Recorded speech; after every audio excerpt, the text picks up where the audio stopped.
Modelling with differential equations. Differential equations can be used in many practical situations.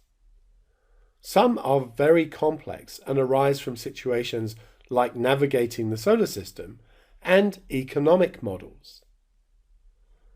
Some common practical situations that you might meet at this level are exponential growth and decay.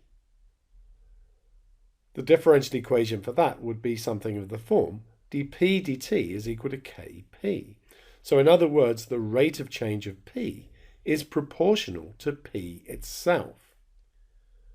That leads to a situation of exponential growth.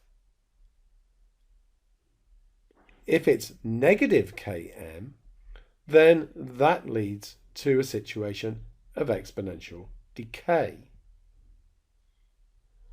Newton's law of cooling is another common one that you might meet. And if T is the temperature and small t is time, then dt dt is equal to negative K T minus Te, where Te is the temperature of the environment.